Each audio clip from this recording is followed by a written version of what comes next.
Welcome to my YouTube channel STS classes. तो class आज हम स्थिर वैद्युतिकी पढ़ेंगे, इलेक्ट्रोस्टैटिक्स। ये चैप्टर आज हमें पढ़नी है, मतलब कि पहली यूनिट है ये अपनी स्थिर वैद्युतिकी। इसके अंदर सबसे पहला चैप्टर अपना क्या है, विद्युत आवेश तथा विद्युत क्षेत्र। आज इसी चैप्टर को हम पढ़ेंगे। सबसे पहले आज हम इसके अंदर सारी की सारी थ्योरी फिनिश करेंगे इसकी, ठीक है। तो देखिए, वैसे विद्युत आवेश के बारे में हम जानते हैं, लेकिन हमें स्थिर वैद्युतिकी के बारे में पता होना चाहिए। स्थिर वैद्युतिकी क्या होती है? देखिए, स्थिर नाम से पता चल जाए, यानी कि स्थिर वैद्युतिकी क्या होती है कि विज्ञान की वह शाखा जिसमें स्थिर आवेशों का अध्ययन किया जाए। यानी क्लास आपको बात समझ में आ गई कि यानी स्थिर वैद्युतिकी क्या है? विज्ञान की वह शाखा है जिसके अंदर स्थिर आवेशों का अध्ययन किया जाएगा। यानी यहां पर आवेश जो होगा वो एक जगह पर ठहरा हुआ होगा, स्थिर होगा। देखिए, वैसे इसके सारे टॉपिक आपको पता है, विद्युत आवेश भी आपने पढ़ा रखा है, विद्युत क्षेत्र भी इसके बारे में। तो हम एक एक कर पूरा डीप तो नहीं जाएंगे, लेकिन हम बहुत ही शॉर्ट तरीके से सबसे पहले जो बोर्ड के एग्जाम में इंपॉर्टेंट क्वेश्चंस आते हैं हम उसके बारे में चर्चा करेंगे। तो सबसे पहला अपना नियम क्या है, कूलाम का नियम। देखिए, ये बोर्ड के एग्जाम में बहुत ज्यादा आता है। तो सबसे पहले हम बात करेंगे कूलाम के नियम की। कूलाम का नियम, देखिए कूलाम का नियम सबसे मोस्ट इंपॉर्टेंट है बोर्ड एग्जाम के लिए। आप चाहे पेपर्स चेक कर लें, पेपर्स बोर्ड के एग्जाम में ये मिलता जरूर है।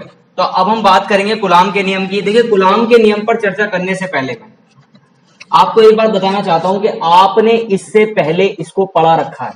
जी हाँ, बिल्कुल, आपने इसको इससे पहले पढ़ा रखा है, लेकिन द्रव्यमान के पदों में। आपने गुरुत्वाकर्षण का नियम सुना होगा, गुरुत्वाकर्षण नियम के बारे में आपने सुना होगा। मैं आपको बताता हूं। जो आपका क्या होता था, F अनुक्रमानुपाती M1 M2 upon R²। ठीक है, ये अनुक्रमानुपाती का साइन हट जाता था, लेकिन आप यही समझेंगे इस बात को हम कहना क्या चाहते हैं। देखिए, क्या कहता था कि ब्रह्मांड में किन्हीं दो पिंडों के बीच, अब दो पिंड यानी कि पहला M1 और दूसरा M2, ब्रह्मांड में किन्हीं दो पिंडों के बीच लगने वाला आकर्षण या प्रतिकर्षण बल। देखिए, बल कैसा भी हो सकता है, आकर्षण भी हो सकता है, आकर्षित करने वाला, और प्रतिकर्षित भी हो सकता है, यानी प्रतिकर्षण वाला।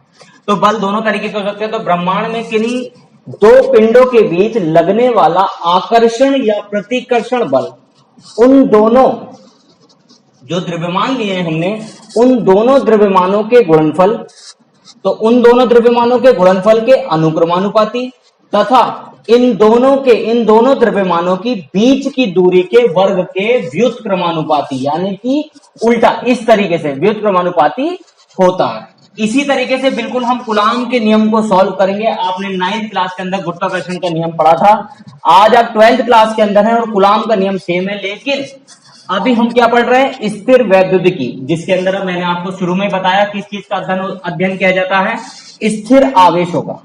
किस चीज का? स्थिर आवेशों का अध्ययन किया जाता है। तो अब मैं आपको लिखकर बताता हूं इसको किस तरीके से लिखेंगे। तो गुरुत्वाकर्षण के नियम को इन्होंने क्या कर दिया है, मॉडिफाई कर दिया एक तरीके से। अब मैं आपको दिखाता हूं गुरुत्वाकर्षण का। किन्हीं दो स्थिर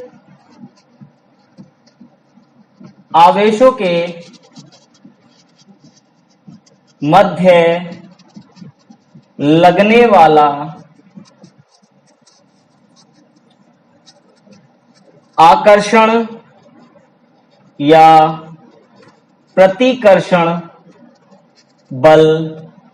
देखिए, क्या सुना आपने, किन्हीं दो स्थिर आवेशों के मध्य यानी बीच में लगने वाला आकर्षण या प्रतिकर्षण बल उन दोनों आवेशों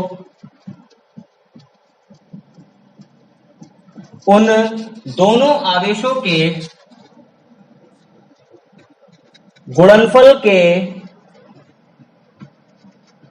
अनुक्रमानुपाती यानी कि कूलाम ने क्या थ्योरी दी, सबसे पहली बात उन्होंने दी कि वो उन दोनों आवेशों के गुणनफल के अनुक्रमानुपाती होता, यानी होता है, ठीक है।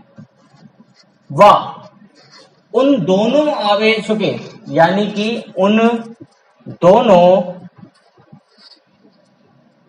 आवेशों के बीच की दूरी के वर्ग के, समझ में आ जाए क्लास, उन दोनों आवेशों के बीच की दूरी के वर्ग के व्युत्क्रमानुपाती होता है। व्युत्क्रमानुपाती को हम उल्टा कहते हैं, यानी क्या होता है, उल्टा। तो इसी तरीके से हमारा फॉर्मूला आवेश हमने क्या मान लिए, Q1 और Q2।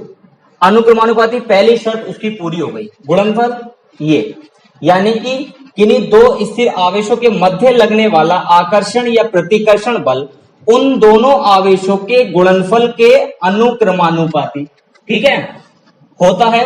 वह उन दोनों आवेशों के बीच की दूरी, बीच की दूरी कितनी है, बीच की दूरी के वर्ग के व्युत्क्रमानुपाती होता है। तो व्युत्क्रमानुपाती बीच की दूरी को हम आर से लिखते हैं, गुरुत्वाकर्षण में भी ऐसे ही था। तो यहां पर क्या हो जाएगी, वर्ग के व्युत्क्रमानुपाती, यानी कि उल्टी होती है। तो हमें क्या प्राप्त होगा, एफ अनुक्रमानुपाती Q1 Q2 upon are square, ठीक है क्लास।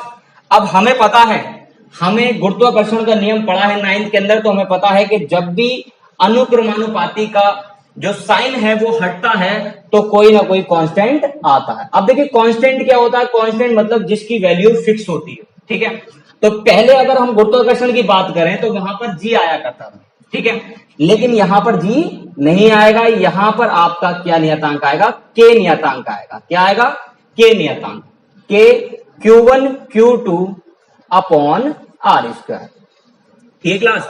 अब देखिए आप एक बात याद रखेंगे, जो यहां पर के है, इस के को कूलाम नियतांक भी कहते हैं। अब सीधी सी बात है, एग्जाम में पूछ लेता है कि कूलाम नियतांक किसे कहते हैं, तो के को ही क्या कहते हैं, कूलाम नियतांक कहते हैं। तो क्लास जो ये के का मान था, के का देखिए मैंने अभी बताया के को कूलाम नियतांक भी कहते हैं। अब के का मान देखिए, के का मान जो होगा, इस के का मान जो होगा वो जो माध्यम, जो आवेशों के बीच माध्यम भरा हुआ होगा उस पर निर्भर करेगा, ठीक है क्लास। किस पर निर्भर करेगा, कि वो क्या माध्यम आवेश के अंदर भरा हुआ है। तो अगर देखिए हम आपको बता रहे हैं कि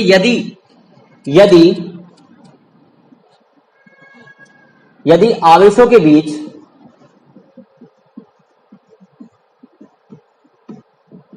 वायु अथवा निर्वात है, यानी माध्यम क्या है, वायु हो या निर्वात हो, तब देखिए याद रखेंगे K इजिकल टू कितना लगेगा, 1/4 पाई एप्सिलॉन नॉट। देखिए क्लास आपको दिखाई दे रहा है, क्या दिख रहा है, 1/4 पाई एप्सिलॉन नॉट, ठीक है क्लास। तो K, अब हम इसी जो हमारा F इजिकल टू K की जगह पर अब हम क्या रख देंगे, 1/4 pi epsilon naught Q1 Q2 upon are square. इसको हम बंद कर देते हैं, ठीक क्लास। अब देखिए यहां पर आपको दिखाई दे रहा होगा क्या चीज, एप्सिलॉन नॉट। एप्सिलॉन नॉट आपको दिखाई पड़ रहा होगा, ये चीज मैं दिखाता हूं आपको। एप्सिलॉन नॉट आपको दिखाई पड़ेगा, इसको क्या बोलते हैं, एप्सिलॉन नॉट। देखिए ये क्या है, वायु अथवा निर्वात की वैद्युतशीलता है। क्या है, वैद्युतशीलता, ठीक है। एप्सिलॉन नॉट क्या है, वायु अथवा निर्वात की वैद्युतशीलता है। अब आपको इसका मान पता होना चाहिए, लेकिन उससे पहले आपको मान पता होना चाहिए 1/4 पाई एप्सिलॉन नॉट का। इसका होता है 9 गुणा 10 की पावर 9। क्लास याद रखिए कितना होता है, 9 गुणा 10 की पावर 9, याद रखिएगा।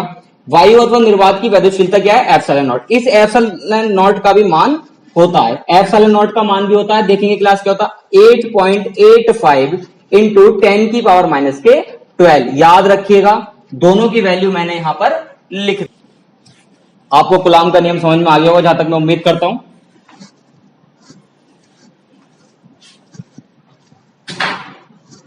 नेक्स्ट टॉपिक अपना आएगा वैद्युत क्षेत्र। नेक्स्ट हेडिंग डालेंगे सभी बच्चे, वैद्युत क्षेत्र। देखिए इसके अंदर वैद्युत क्षेत्र में हम क्या याद रखेंगे, किसी आवेश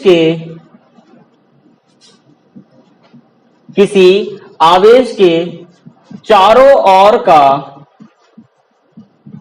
वह क्षेत्र, देख ला, ध्यान देंगे, वैद्युत क्षेत्र की परिभाषा पढ़ रहे हैं हम। किसी आवेश के चारों ओर का वह क्षेत्र जिसमें कोई